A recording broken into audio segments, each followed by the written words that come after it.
Assalamualaikum warahmatullahi wabarakatuh. Perkenalkan, nama saya Nurul Amira. Saya dari program studi psikologi kelas D.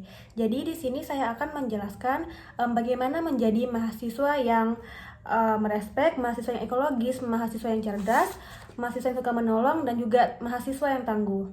Baik, yang pertama saya akan menjelaskan bagaimana sih menjadi mahasiswa yang respek. Jadi respek adalah sikap dan tindakan yang mendorong dirinya untuk menghasilkan sesuatu yang berguna bagi masyarakat, mengakui dan menghormati keberhasilan orang lain. Nah, hakikat respek. Respek itu tidak takut dan tidak kagum. Ia berasal dari kata respiker atau melihat. Maka ia berarti kemampuan untuk melihat seseorang sebagai apa adanya, sadar akan keunikannya sebagai seorang individu. Nah, respect berarti adanya perasaan positif atas harga diri, baik itu untuk orang atau entitas lain atau seperti bangsa atau agama. Dan juga tindakan-tindakan khusus dan perilaku yang mewakili penghargaan tersebut. Nah, respect dapat berupa perasaan khusus atau kualitas-kualitas aktual yang dihormati seseorang. Misalnya, saya sangat menghormati keputusannya. Nah, ia dapat juga berupa perilaku yang sesuai dengan etika khusus dari respect. Perilaku tidak sopan biasanya dianggap dikasih kurangnya penghargaan atau tidak hormat. Sementara tindakan-tindakan yang menghormati seseorang atau sesuatu mengindikasikan adanya respect. Nah, ada beberapa macam respect, diantaranya adalah 1. Menghormati atasan, 2. Hormat pada orang tua, 3. Hormat pada masyarakat sebangsa, 4. Hormat dalam agama, 5. Hormat dalam bidang kesehatan. Nah, di sini ada tanda-tanda dari respect. Respect ditunjukkan dalam banyak bahasa dengan mengikuti konvensi gramatika tertentu, terutama dalam rujukannya pada individu. Yang terhormat adalah kata atau ekspresi yang menandakan respect ketika digunakan untuk menyebut seseorang. Nah, secara tipikal orang-orang yang terhormat itu digunakan untuk orang kedua dan ketiga, atau yaitu digunakan kepada kata ganti orang pertama adalah jarang sekali. Ada juga kayak gaya cara berpakaian secara ilegal, resmi, atau penggunaan gelar juga menunjukkan orang yang memegang suatu posisi tertentu. Nah, gaya yang secara khas diasosiasikan dengan kerajaan, digunakan untuk para pemegang posisi ataupun pewaris kerajaan dan yang ada hubungannya dengan kerajaan. Gaya juga digunakan untuk para presiden, para anggota parlemen, hakim berpangkat tinggi, dan para pemegang kantor undang-undang. Nah, figur-figur pemimpin agama pun punya gaya-gaya tertentu. Nah, di sini juga ada persaudaraan sosial. Respect juga memperlihatkan kenyataan bahwa dalam pergaulan sosial kita semua adalah saudara. Maka adalah baik apabila antara satu agama lain terjadi saling menghormati, saling menjaga kemuliaan, keharuman nama, dan kebaikan dengan setulus-tulusnya. Jadi sama sekali tidak bolehlah ia menghinakan, mencela, atau menodai orang lain. Apabila berbuat sesuatu yang akan menyebabkan kemerosotan derajatnya, menyebut-nyebut keburukan dan kejelekannya di muka umum. Nah, memberikan gelar yang tidak disukai oleh saudaranya tadi. Juga dilarang melakukan sesuatu yang akibatnya akan mempersempit kehidupan saudara yang tadi. Dilarang pula mematai-matai, menyangka yang buruk pada, atau mengumpat dengan umpatan yang jelek-jelek. Selanjutnya ada makhluk terhormat. Nah, manusia wajib saling menghormati karena ia adalah manusia, dan yang dihormati itu pun manusia pula. Penghormatan secara ini tidak perlu menilik inti dan itunya. Penghormatan harus dilakukan tanpa memandang agama, bangsa, tanah air, bahasa, atau warna kulitnya. Jadi semata-mata dari sama manusia saja. Selanjutnya adalah pendidikan respect. Nah, respect dijunjung tinggi. Kita diajari untuk bersikap kesatria. Kita bangsa apabila kita menang.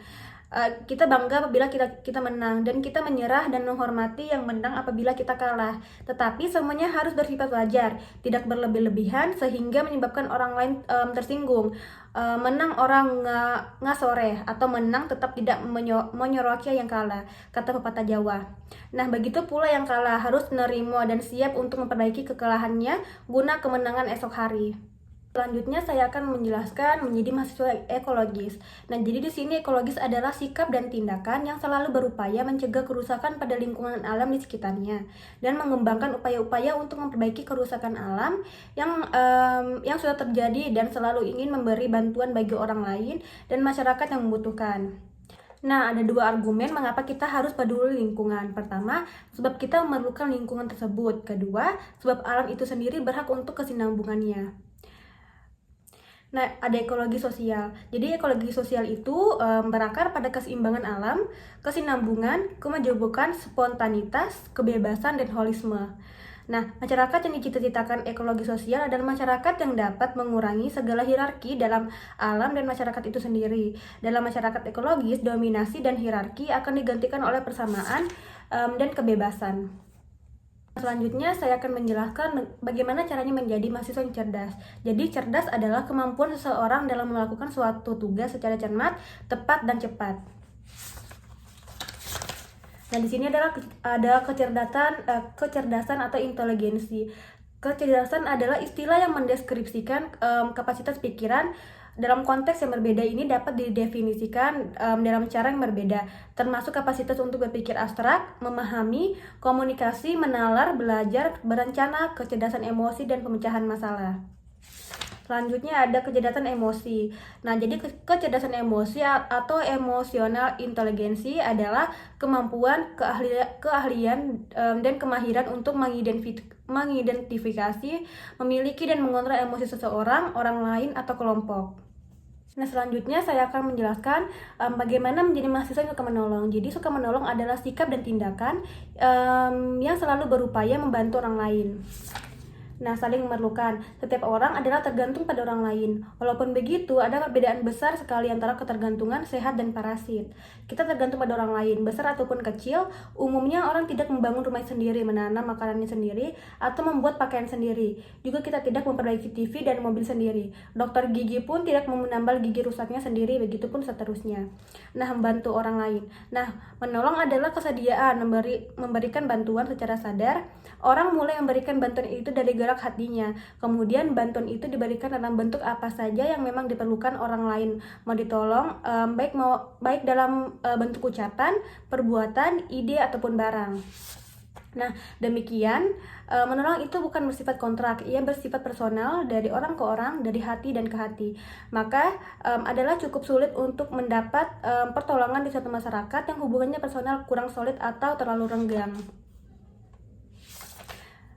Nah, selanjutnya adalah pendidikan suka menolong. Pertama, ada beberapa faktor yang dapat meningkatkan rasa tolong-menolong. Pertama, mengurangi ambiguitas, meningkatkan rasa tanggung jawab. Dua, rasa bersalah dan perhatian untuk citra diri. Ketiga, pengajaran keterlibatan moral. Keempat, mencontohkan altruisme.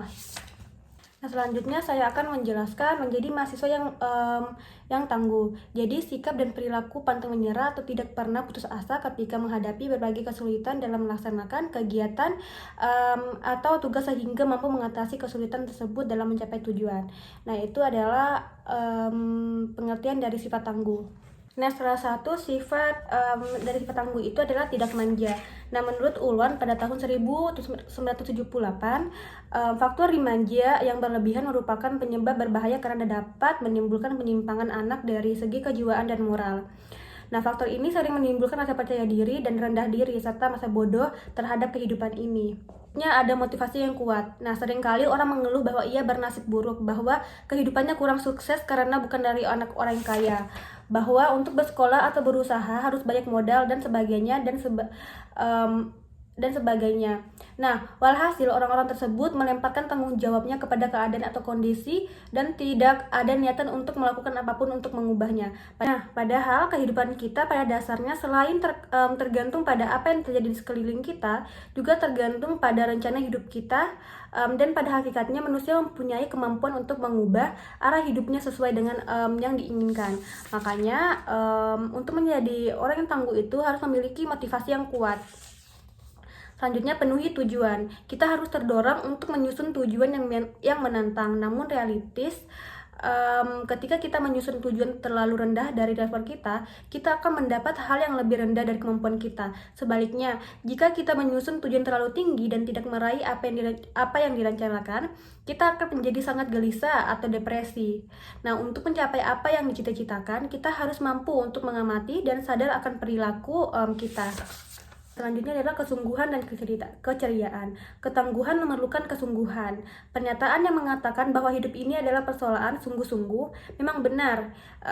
Dan bahwa hidup ini bukan enak-enakan juga benar. Hidup ini memerlukan kebangkitan, ketekunan, rasa tanggung jawab, dan sifat-sifat lainnya.